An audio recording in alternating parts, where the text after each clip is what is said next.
Uma vez, um tempo atrás, eu fui numa praia, já tem alguns anos, eu fui numa praia, num estado muito pobre, aqui no Brasil mesmo. E eram praias lindas, paradisíacas, uma água morna e uma água de uma coloração que eu nunca vi igual. Era o meu roteiro de férias. Eram poucos dias, só 5 dias. E eu estava maravilhada com aquele mar, de uma cor.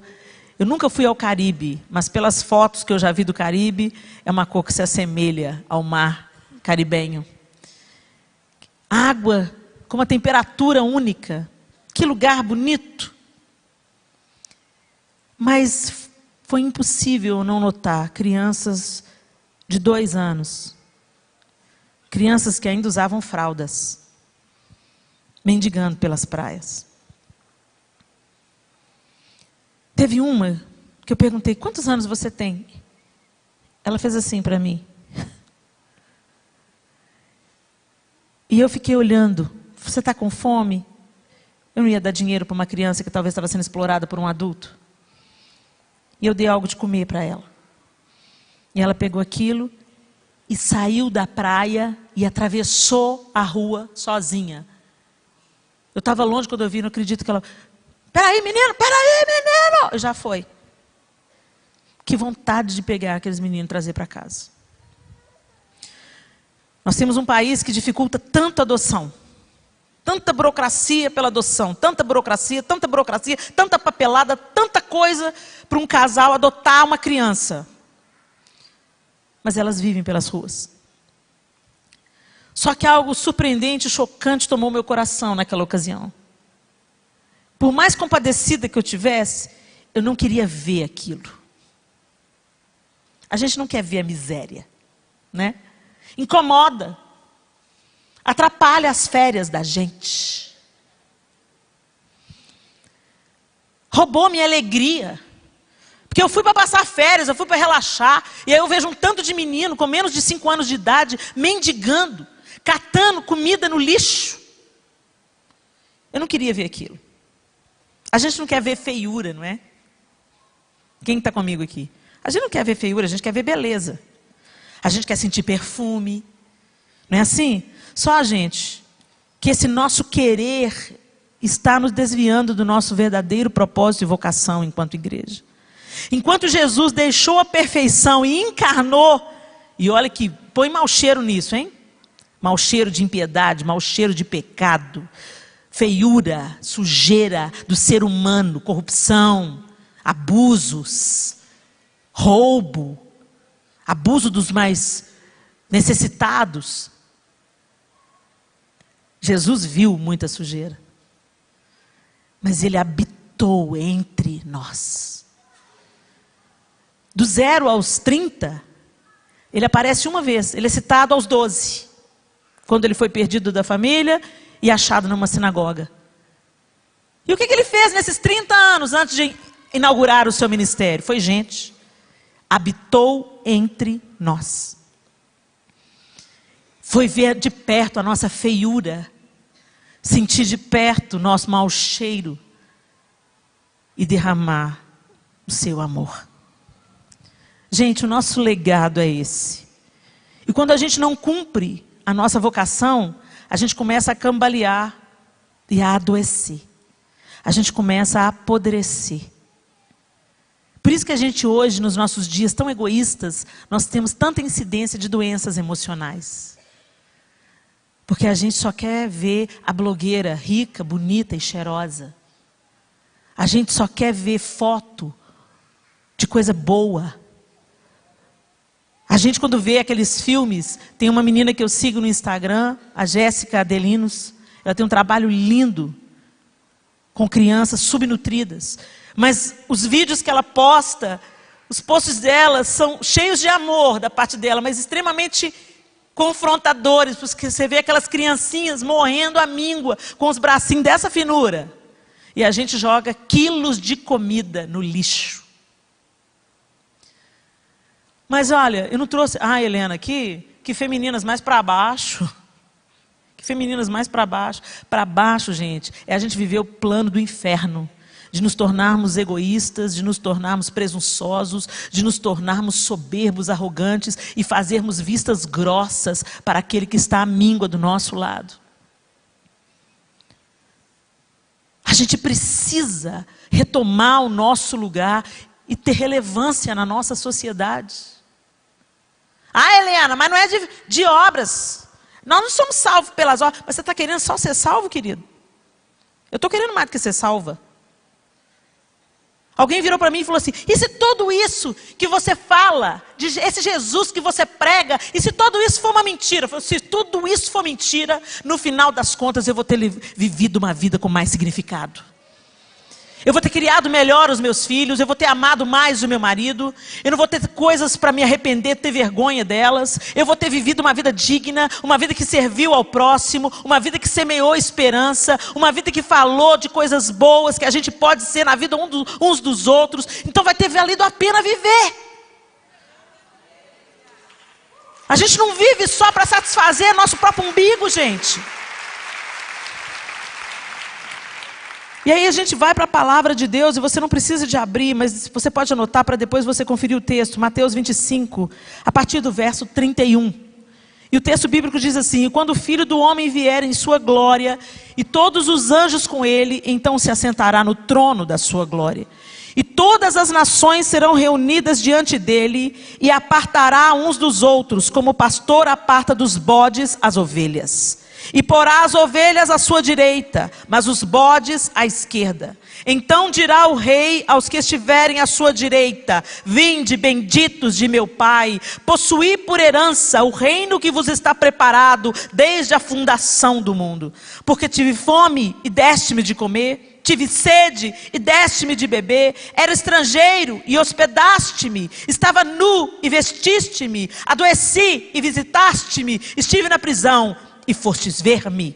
Então os justos lhe responderão, dizendo, Senhor, quando te vimos com fome e te demos de comer, e com sede te demos de beber, e quando te vimos estrangeiro te hospedamos, ou nu e te vestimos, e quando te vimos enfermo ou na prisão e fomos ver-te? E respondendo o rei lhes dirá, em verdade vos digo que quando fizestes a um destes meus pequeninos irmãos, a mim o fizestes. Ah, eu sou um adorador extravagante. Adorador extravagante por quê? Porque você fica de barriga para cima quando canta uma música que você gosta. Porque você cai no poder. Porque você gosta de cantar uma música como se fosse um mantra. Adorador extravagante por quê? Porque você pula nessa altura quando você está tocando um instrumento. Adorador extravagante por quê? Adorador extravagante ama extravagantemente o adorado. E quem ama, nós já aprendemos essa frase aqui, o amor é o que o amor faz. Quem ama, obedece. E a ordem de Jesus é que a gente seja luz, que a gente seja sal, que a gente seja a resposta, que a gente seja a esperança, que a gente seja o consolo, que a gente faça alguma coisa. Ah, Helena, mas a salvação não é pelas obras, não é mesmo. Mas há também a mesma Bíblia que fala que a salvação não vem pelas obras, é dom de Deus para que ninguém se glorie. E isso está lá no livro de Efésios, que somos salvos pela graça. Mas lá em Tiago diz assim, pois o juízo será sem misericórdia sobre aquele que não fez misericórdia. E a misericórdia triunfa do juízo. Meus irmãos, que aproveita se alguém disser que tem fé e não tiver as obras? Porventura a fé pode salvá-lo? E se o irmão ou irmã estiverem nus e tiverem falta de mantimento cotidiano, e alguns de vós lhes disserem, ide em paz, aquietai-vos e fartai-vos, e não lhes derdes as coisas necessárias para o corpo, que proveito virá daí? Assim também a fé, se não tiver as obras, é morta em si mesma. Nós falamos que temos Jesus, mas não agimos como Jesus. Falamos que somos cristãos, mas não nos assentamos com aqueles que Jesus se assentaria. Não comemos com aqueles que Jesus comeria. Medimos as pessoas com a nossa régua de santidade, Mas quanto mais eu vivo, gente, mais eu percebo que a verdade da palavra que diz que a nossa justiça é como trapo de imundícia. É tempo da igreja tomar seu lugar como resposta nessa sociedade doente. É tempo de nós olharmos as pessoas e não julgarmos as pessoas pela cor da pele, ou pela condição financeira, ou pela opção sexual. Quem transforma o pecador é o Espírito Santo de Deus. Ele convence da justiça, do pecado e do juízo. O papel da igreja é anunciar a verdade que liberta, não a verdade que aprisiona. Eu quero tirar o fardo do pecador e colocar o meu fardo da religião. O Senhor veio para que a gente tenha liberdade. O Espírito Santo tem o tempo na vida de cada um. Está trabalhando comigo até hoje, hein? Eu estou caindo nos dentes de crente. E Ele não se aparta de mim. Não cansa de me confrontar. E de dizer, muito bem, Helena, está se achando bem, né? Bonitinho, espiritual? Vamos ali que eu vou te mostrar um negocinho sobre você mesma. Aí você... Aí você tem aquela reação que você pensou que você nunca mais ia ter. Você tem. Aí o Espírito Santo vem, vamos lá, vamos trabalhar mais um pouquinho, Helena. Mais um pouquinho, mais uma milha, mais uma milha. Gente, nós nunca fomos tão cruéis nas redes sociais, apontamos o dedo. Misericórdia, sangue de Jesus tem poder. Ainda a gente usa o nome de Deus para fazer guerra. Desperta a igreja do Senhor. Nós não somos juízes uns dos outros, sabe por quê? Porque nenhum de nós tem moral para ser. Nós que sabemos, cada um aí dentro do seu sapato, qual é a sua área de vulnerabilidade. Por que o pecado do outro é mais cabeludo? Porque ele é diferente do seu. Como a gente condena um homossexual, não é? Mas a gente não condena o cara ter tido 3 mulheres dentro da mesma igreja. 2 pesos, 2 medidas, porque o pecado é diferente. E a nossa mentira? E as mentirinhas santas? As mentirinhas brancas? E a inveja? Ninguém sabe o que você tem, mas Deus sabe. O Espírito Santo sabe e o diabo sabe. Por que a gente acha que a gente é apto para julgar o outro? Porque o pecado dele é diferente do nosso? É tempo de nós nos levantarmos em compaixão. Sabe o que Jesus falou? Como eu vos amei, que vos amais uns aos outros. O prumo, o padrão do amor é como Ele amou. E Ele não me amou quando eu estava certinha. Ele não me amou quando eu já cria nele. Ele não me amou quando a minha saia já estava abaixo do joelho. Ele não me amou pronta, transformada. Ele me amou quando eu era só pereba, só inveja, só mentira. Ele me amou extravagantemente. E a maneira de eu adorá-lo extravagantemente é dando a vida pelo outro, é amando ao outro como ele me amou. Então eu quero plantar essa semente no seu coração nessa noite. A semente do amor. O amor é o que o amor faz. E nós podemos fazer muita diferença. Ah, mas o governo, não estou nem aí para o governo. Eu vivo sob o domínio do reino de Deus. Eu sou governada pelo reino de Deus. Não é a corrupção no governo brasileiro que define como eu vou me portar nas áreas de atuação onde eu tenho que me portar como cidadã. A gente fala mal do governo, mas a gente joga lixo no chão, a gente pega gato da net, a gente compra CD pirata, a gente compra celular roubado e vem me dizer que o político é que é sujo. Se não tivesse nenhum brasileiro que comprasse celular roubado porque sai baratinho, e acabar os roubos de celulares. A gente alimenta o mercado do roubo de celular quando você compra um celular baratinho. Uma pedaleira de guitarra baratinho. Um instrumento baratinho. Poxa, tão barato. Não é tão barato não, custou alguma coisa para alguém. Nós não temos que entrar nesse ciclo de corrupção. Quando a gente marca lugar na igreja para os nossos preferidos... é corrupção, porque você está cuidando de quem te interessa, que o resto se lixe. É a mesma mentalidade que está no autogoverno. Quando você não cuida do seu ambiente, quando você entope os vasos da igreja, lá está uma placa de todo tamanho, não jogue papel no vaso, mas você joga. Em que é que você é melhor do que o governo que está pensando só no interesse dele? Quando você fura fila, quando você pega o carrinho de bagagem e quer passar na frente de todo mundo está precisando de pegar bagagem, mas você não respeita a faixa amarela, enfia o carrinho de bagagem, encosta na esteira, porque você que quer pegar a sua mala, você tem que carregar peso, belezinha. Enquanto a gente pensar no indivíduo em detrimento do coletivo, todos nós perdemos como nação, perdemos como igreja, e o propósito de Deus não é cumprido. Que o Senhor tenha misericórdia de nós. Que o amor que nós dizemos ser, e o título de adoradores que nós ostentamos, se desdobre em nossas atitudes. Que as pessoas olhem para a gente e falem, esse fulano é diferente. Ele é diferente. Ele enxerga as pessoas e não apenas passa por elas. Ele se importa com as pessoas. Ele quer saber daquele que ninguém quer saber. Ah, por que você quer tirar foto com a Helena Tanuri? Para ganhar curtida no seu Facebook? Por que você não quer tirar foto com o morador de rua? Porque ele não tem nada para te oferecer, né?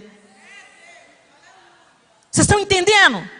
Nós temos que ser desintoxicados, gente, dessas coisas que a gente vive e nem percebe, mas que são mentiras, que estão assassinando o nosso cristianismo. Fazer o que Jesus faria, se importar com quem Jesus se importaria, andar a segunda milha, dar a túnica e também a capa. Não acumular coisa só para a gente, compartilha. Para que você tem tanto par de sapato? Tem um tanto de gente precisando ser abençoado. Para que você está guardando aquelas roupas apertadas que não servem para ninguém? Não serve mais para você. Se você voltar a usar 38, Deus vai te honrar e te dar uma roupa 38. Para de guardar as roupas que você está guardando há 5 anos.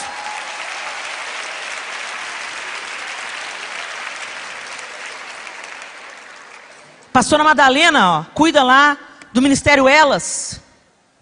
Tanto desafio, né, Madalena? Tanta mulher sofrendo, gente. Sabe por que na nossa época, na época das nossas avós, elas sofriam menos? Porque uma conversava com a outra. Sentava no portão. E aí, fulano? Ah, Zezinho tá dando trabalho demais. Ah, mas vai passar, boba. Toninho também foi assim comigo? Ah, foi. E ali, ó, uma terapia com a outra, de graça.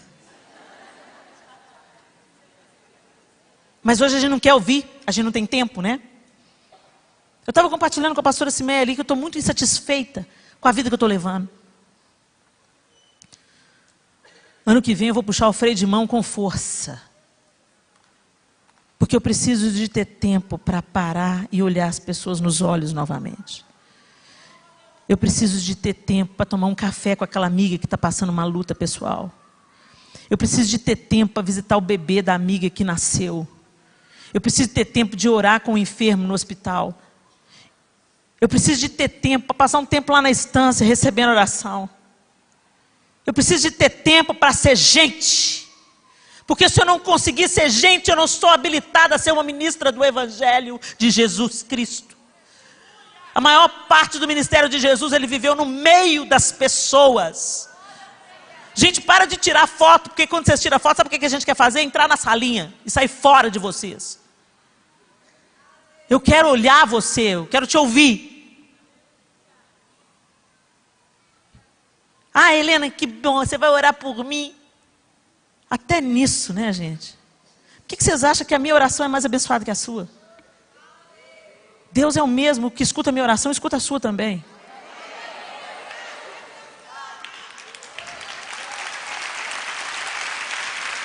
Como diz uma música do João Alexandre, um profeta do nosso tempo, incompreendido por alguns. Todos são iguais, todos são mortais. Diante dele não existem grandes ou sobrenaturais. Todos hão de ver todo o seu poder. Céus e terra, anjos e homens se curvarão diante do Rei. Ele é o alfa, ele é o ômega, ele não falha. O resto é homem, ele é a porta, o resto é parede. A glória é de Deus, a glória é de Deus, a glória é de Deus, a glória é de Deus, a glória é de Deus, a glória é de Deus, a glória é de Deus, a honra, o poder, a majestade, a força é de Deus. É dele que vem, ele é a fonte. Não se impressione com os homens, nós somos decepcionantes. Coloque os seus olhos no autor e consumador da sua fé, aquele que te sustenta nos dias difíceis, aquele que te ensina apesar de você ser tão resistente, aquele que insiste, aquele que caminha junto com você, e quando você não tem forças para andar, aquele que te coloca sobre os ombros e te leva. Eis que estarei convosco todos os dias até a consumação dos séculos. Nós temos que parar com essa idolatria gospel, em nome de Jesus. Feche os seus olhos.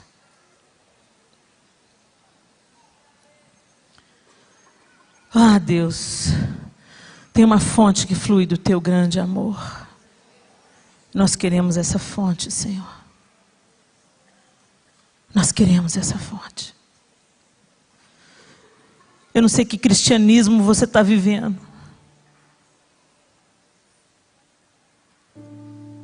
mas eu quero te dizer, tem uma fonte que flui do Senhor.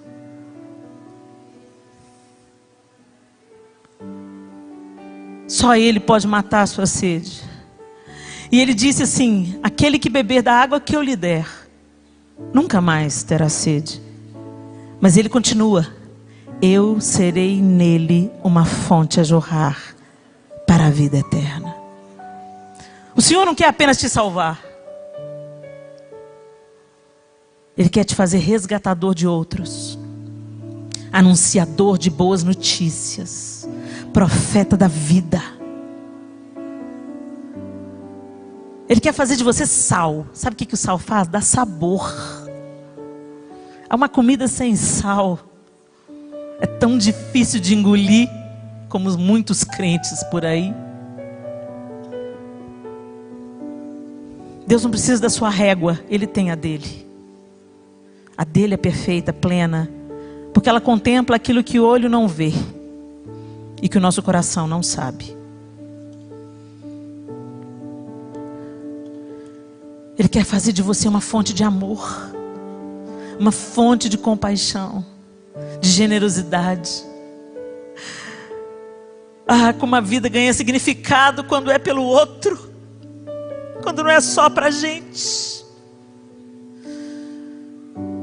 Pode ser tão incômodo você olhar para aquele lugar que você não quer olhar, porque ele é feio. Mas nesse lugar feio pode estar a esperança da sua vida, o significado da sua jornada. A gente diz para Deus: eis-me aqui. Quando a gente fala eis-me aqui, é para fazer do jeito dele, não do nosso. Não é para usar Deus para nossos propósitos, é para Ele nos usar, para que os propósitos dele se cumpram.